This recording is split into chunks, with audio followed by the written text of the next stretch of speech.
The President's remarks at Brunswick Naval Air Station in Brunswick, Maine, August the 10th, 1962.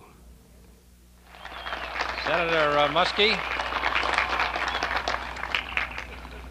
my friend and former colleague, Senator Muskie, Mr. Smith, whom I had the great pleasure of serving with in the Senate, Governor Reed, Congressman Tupper, Congressman McIntyre, Mr. Dolliff, Mr. Hathaway, our distinguished leader in the aid agency, Frank Coffin, Mr. Dubord, ladies and gentlemen, I want to express my very warm appreciation to you for coming out in the rain.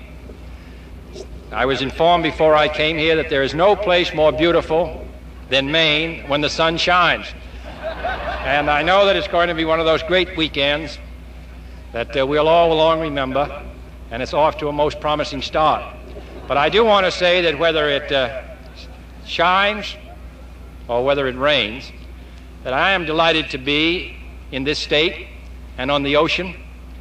In coming to Maine, I follow in the footsteps of a most distinguished predecessor, Franklin Roosevelt. My earliest recollection, really, of President Roosevelt was a picture I saw after his nomination in 1932 when he came with his sons and sailed along the coast of Maine. And a very magic picture of him sitting at the wheel of a sailboat. So I feel that I'm following in distinguished tracks when I come to Maine and here today. I'm also glad to come because on Monday, the people of this state and country are going to join with the people of Canada in christening a bridge in honor of President Roosevelt, which is one more very strong link in the intimate ties that bind this state and country, not only with our distinguished former president, but also with our close friends to the north. And I hope it will be possible for Canada and the United States to follow this step and make a park out of the President's home, because it will remind both Canada and the United States of a very strong and vigorous believer in the life in this section of the United States.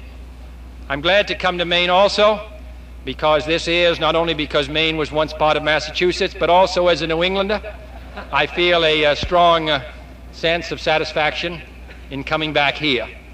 Maine, Massachusetts, New Hampshire, Vermont, Rhode Island, and Connecticut lack some of the great natural resources which have brought prosperity to other sections of the country. But the great asset which they have, which our states do have, is the ability and independence and commitment of the people themselves. And I believe that these states which helped found our country still occupy a position of leadership. And it's particularly appropriate to come to this community on the occasion when the community and the Navy are joined together, and when we have standing on our right as well as our left some of the men who make it possible for all of us to enjoy ourselves today and tomorrow and Sunday. I want to express our thanks to them.